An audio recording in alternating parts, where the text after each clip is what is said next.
سوال ہے، حافظ ابن حجر عسقلانی ایک حدیث لائے ہیں کہ نبی علیہ السلام جس وقت ابو طالب کو کلمہ پڑھانے کے لیے کہا تو ابو طالب نے نہیں پڑھا، لیکن جس وقت حضرت عباس نے ابو طالب کی طرف دیکھا تو ایک دم ابو طالب کے ہونٹ ہلنے لگے،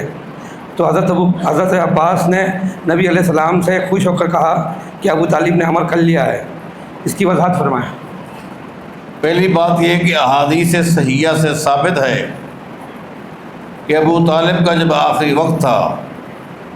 جیسا کہ ابو داؤد میں بھی آتا ہے، نسائی میں بھی آتا ہے، مسند احمد میں بھی آتا ہے، نبی علیہ السلام تشریف لے گئے، آپ کو بیٹھنے کی جگہ نہیں دی گئی، آپ قریب جا کر کھڑے ہو کر اپنے چچا کو کلمہ لا الہ الا اللہ کے لیے کہتے ہیں، لیکن ابو جہل بیٹھا تھا، باقی کفار بیٹھے تھے، وہ ابو طالب سے بار بار کہہ رہے تھے خیال کرنا، عبد المطلب کے دین کو نہیں چھوڑنا۔ آخر میں ابو طالب نے یہی کہا کہ میں اپنے باپ عبد المطلب کے دین پر ہوں، اور اسی پر اس کا انتقال ہو گیا، اور نبی علیہ السلام کو یقیناً تکلیف پہنچی۔ اللہ تعالیٰ نے قرآن کریم نازل کر دیا، اور تمام محدثین کا اس بات پر اتفاق ہے کہ یہ آیت اسی موقع پر نازل ہوئی۔ اللہ تعالیٰ فرماتا ہے اِنَّكَ لَا تَهْدِي مَنْ أَحْبَبْتَ وَلَٰكِنَّ اللَّهَ يَهْدِي مَن يَشَاءُ۔ اے میرے پیغمبر صلی اللہ علیہ وسلم، آپ جس کو ہدایت دینا چاہیں آپ ہدایت نہیں دے سکتے، اللہ جس کو چاہے ہدایت دے۔ ابو طالب کی وفات کے موقع پر اس آیت کا نزول ہوا۔ دوسری بات ہے کہ نسائی میں آتا ہے، ابو داؤد میں آتا ہے، احمد میں آتا ہے کہ جس وقت ابو طالب فوت ہو گیا، اس کے فوت ہو جانے کے بعد ابو طالب کا بیٹا سیدنا علی رضی اللہ عنہ نبی علیہ السلام کے پاس آتے ہیں، آ کر کیا کہتے ہیں ان عمک الشیخ الزال قد مات فمن یوالیہ۔ اے اللہ کے نبی صلی اللہ علیہ وسلم، ان عمک الشیخ الزال، آپ کا بوڑھا گمراہ چچا مر گیا ہے، آپ کا بوڑھا گمراہ چچا مر گیا ہے، فمن یوالیہ، اب اس کو گڑھے میں کون ڈالے گا؟ نبی علیہ السلام فرماتے ہیں اے علی تم جاؤ اسے گڑھے میں ڈال کر دفنا دو، لیکن کوئی کام نہیں کرنا، سیدھا میرے پاس آنا ہے۔ ابو طالب کے وفات پر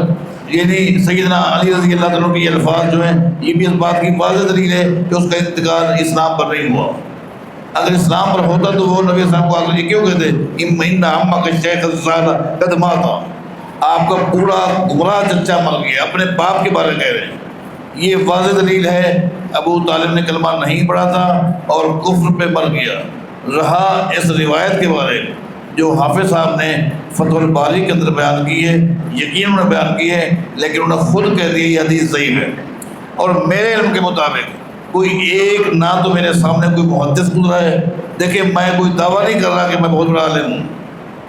میری حیثیت ایک طالب علم کی ہے، ایک طالب علم کی حیثیت سے میں کہہ رہا ہوں کہ میرے علم کے مطابق میرے سامنے نہ کسی محدث کے قول ہے نہ کسی امام کے قول ہے، ان ائمہ اربعہ میں سے بھی کسی نے بھی اس حدیث کو صحیح نہیں کہا۔ ضعیف سب نے کہا ہے کہ بالاتفاق یہ روایت ضعیف ہے، ایک تو صحیح حدیث کے خلاف ہے، قرآن کریم کے نزول پر سب کا اتفاق ہے اس کے بھی خلاف ہے، اور کسی نے اس کو صحیح بھی نہیں کہا، تو اس کو ہم کیسے دلیل بنا سکتے ہیں؟ لہذا بات ہے یہ ابو طالب حالت کفر میں مر گیا، اور نبی علیہ السلام نے سیدنا علی سے کہا جاؤ اس کو دفناؤ اور اس کے بعد میرے پاس ہو۔ سیدنا علی گئے، اپنے باپ کو دفنایا، کوئی کام نہیں کیا، نبی علیہ السلام کے پاس آئے، آپ نے کہا تھا کوئی کام نہیں کرنا، اب میرے لیے کیا حکم ہے؟ میں جاؤ غسل دو، غسل کرو۔